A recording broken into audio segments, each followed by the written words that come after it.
guys, Bill the Kansas Flamingo Chef. Thanks for joining me again.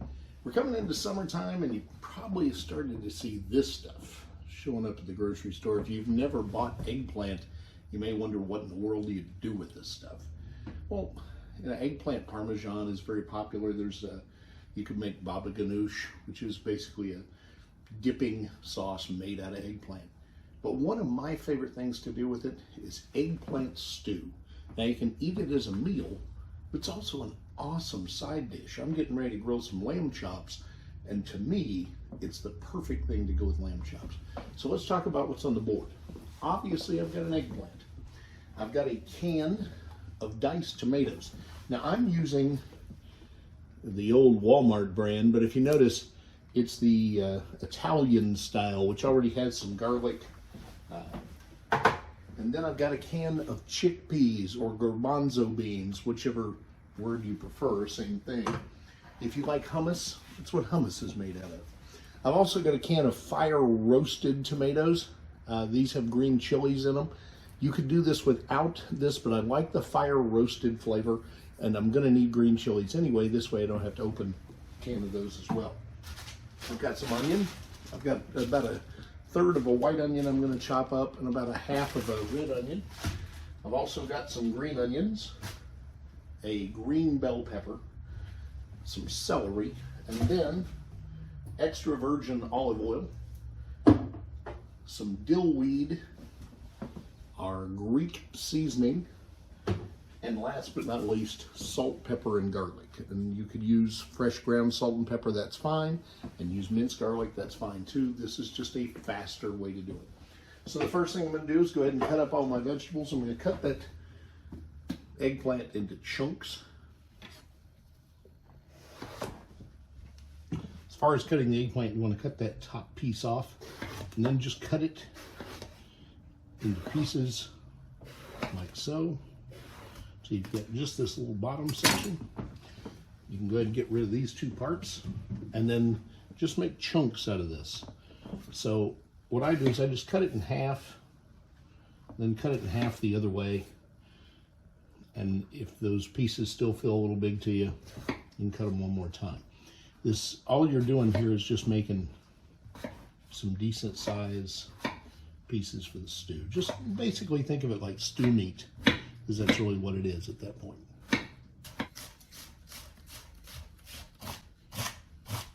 So our vegetables are all chopped up, everything's ready to go, protein's chopped. I did go ahead and open the cans of tomatoes and the chickpeas, and I drained all the liquid off of the chickpeas. So at this point, you're going to get a pan running about medium high. So coat the bottom of your pan with olive oil, like so. And the pan should be hot when you do this, so the oil will move around and coat the entire pan quickly.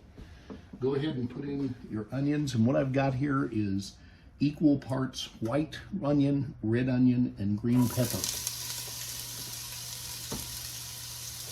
Okay.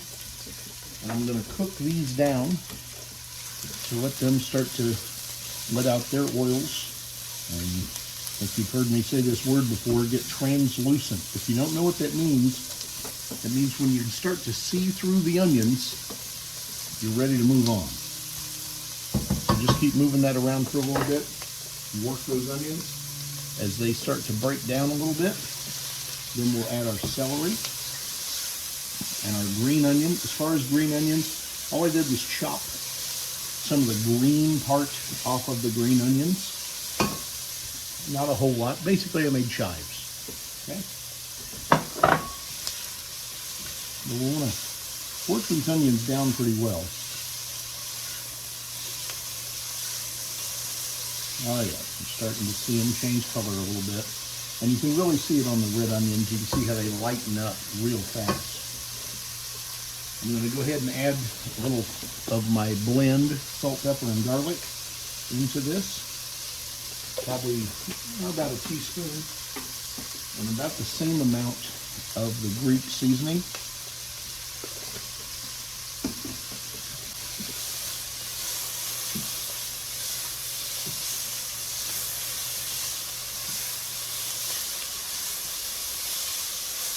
Okay, at this point these onions are softening up, so I'm going to go ahead and put my celery and my green onion in there.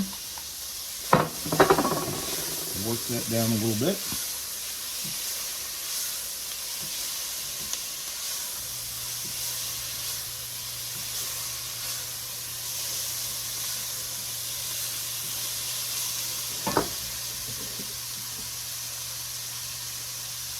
And let those saute for a couple of minutes so they get nice and soft, and then we'll put the eggplant in next. Before we put the eggplant in, I'm going to put a little water in here just to deglaze the bottom of the pan, and just a little bit.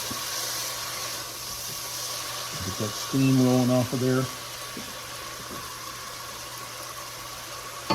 And then go ahead and put in the eggplant. And this is going to take up a lot of space, but it's going to cook down really quickly. So just turn that in.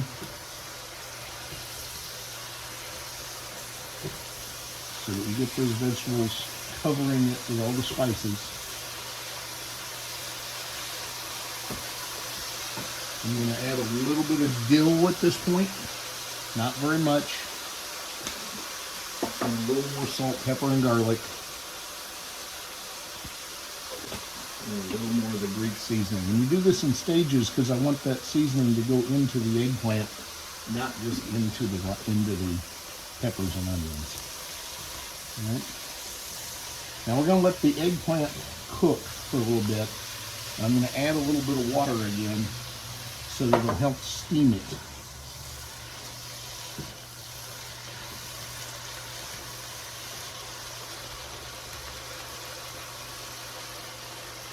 And we'll give that a few minutes and let that water cook off. If the water completely cooks off and the eggplant still hasn't reduced, you need to add a little more water.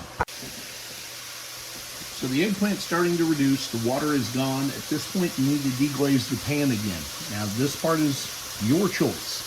You can use water, there's nothing wrong with that, but I'm having a glass of wine, so I'm just going to use a little of that. It doesn't take much. Maybe a couple of ounces at best.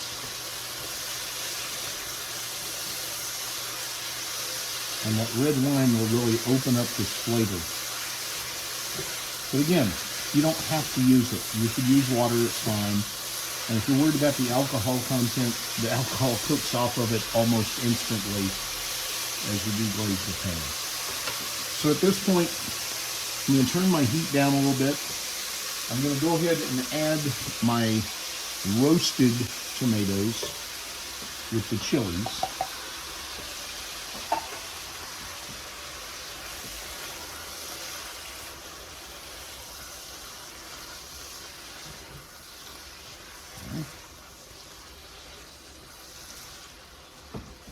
Let those work in a little bit, and then I'm going to add my Italian diced tomatoes. I'm using the petite diced because it's almost like sauce, but I don't want to use a true tomato sauce. I want the consistency of the tomatoes themselves. So we'll turn that all in there.